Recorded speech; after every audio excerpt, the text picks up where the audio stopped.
রংপুরের পীরগাছার মাইটাল ও ধনিরাম গ্রাম। সম্প্রতি কয়েকদিনের ব্যবধানে এই এলাকার দুজন অ্যানথ্রাক্স বা ত্বরকা রোগে আক্রান্ত হয়ে মারা গেছেন। দুই পরিবারের আরও কয়েকজন ভুগছেন একই রোগে।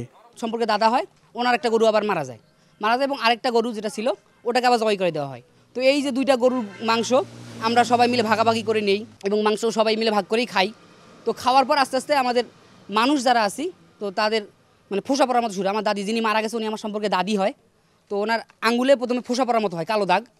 তো প্রথমে মনে করছে হয়তো ফোসা পড়ছে, তারপর জ্বালা পড়া শুরু হয়। পরবর্তীতে মেডিকেলে নিয়ে যাওয়া হয়। রংপুর মেডিকেলে নিয়ে যাওয়ার পর উনি মারা যায়।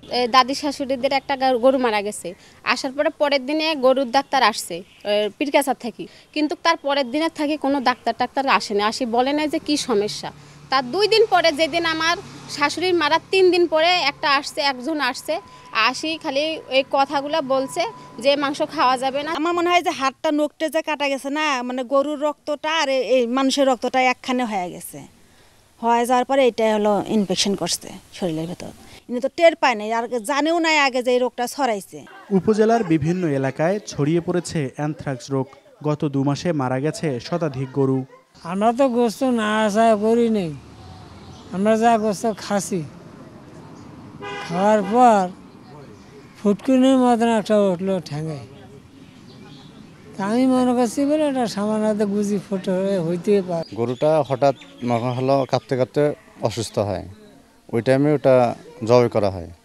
জবাই করার পরে ওটা খালবিল করতেই হাড়াহাড্ডিগুলো ছোটাতেই এটা আর কি মানে জায়গায় জায়গায় খোঁচা লাগে, মানে ক্ষত হয়।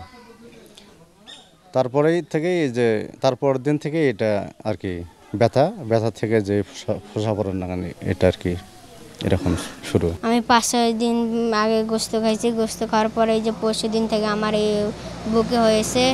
তারপরে আমি ডাক্তারের কাছে গেলাম, ওষুধ খাইলাম, সুই দিল ডাক্তার, ওষুধ দিল। বাইশটার রাতেই দেখি যে 2-1টা বলে উঠছে ফোসার মতো। এখন 22টার রাতে উঠলো, তারপরে তারপরের দিন বিকেলবেলা দেখি যে আমারও বাইরে হলো 2-1টা। তারপরে 2-1টা বাইরে হলো, পরে দিকে আরেকটা হলো, এখন 3টা বাইরে হচ্ছে আমার। এই অবস্থায় বাড়ছে আতঙ্ক। স্থানীয়দের অভিযোগ, সব জানার পরও নির্বিকার প্রাণী সম্পদ অফিস ও স্বাস্থ্য বিভাগ। দাবি গরুর ভ্যাকসিনেশন আর অসুস্থ রোগীদের উন্নত চিকিৎসার। যারা আর কি কাটাকাটি করছে, যারা আর কি মাংস খাইছে, এরকম মানে মহিলাদেরও হয়েছে, পুরুষদেরও হয়েছে, আনুমানিক 10-15 জন আমাদের এই এলাকায়। আবার আমাদের পাশের এলাকায় একজন ভাই মারাও গেছে। ত্বরকা রোগে অনেক গরু মারা গেছে আমাদের এখানে। কোনো ভ্যাকসিন আসেনি, তৎসহ একজন ছেলেও মারা গেছে। 1 মাস পরিমাণে আসছে, আসারে জ্বর ভাব করিয়ে 2 থেকে 3 দিন, এই 3 দিনের ভেতরে গরু মারা যায়। মারা যাওয়ার পরে লোকও একজন মারা গেছে। যদিও প্রাণী সম্পদ কর্মকর্তার দাবি, আক্রান্ত পশুর নমুনায় অ্যানথ্রাক্স নিশ্চিত হওয়ার পরেই শুরু হয়েছে রিং ভ্যাকসিনেশন। সেই সাথে চলছে সচেতনতা বৃদ্ধির কাজও। 25শে আগস্ট প্রথম মেসেজটা পাই, সাথে আমি সিভিল সার্জন মহোদয় এবং জেলা প্রশাসক মহোদয়কে অবহিত করি।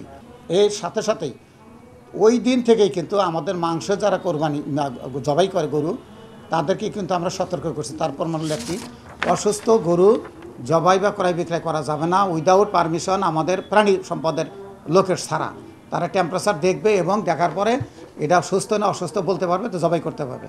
অদ্যপরি পর্যন্ত সেটা চলছে। এছাড়া ভ্যাকসিন চলছে। শুধু তাই না, ঊর্ধ্বতম কর্তৃপক্ষের যে আদেশ সেটি হচ্ছে শুধু আমার পীরগাছা না, পীরগাছার চতুর্পাশে। তবে এ বিষয়ে কথা বলতে রাজি হয়নি সিভিল সার্জন শাহিন সুলতানা। তিনিও আক্রান্ত পশুর জবাই ও মাংস বিক্রি বন্ধের পাশাপাশি সচেতনতা বাড়ানোর তাগিদ দিয়েছেন। Mahmud Rafin, star news, Rangpur.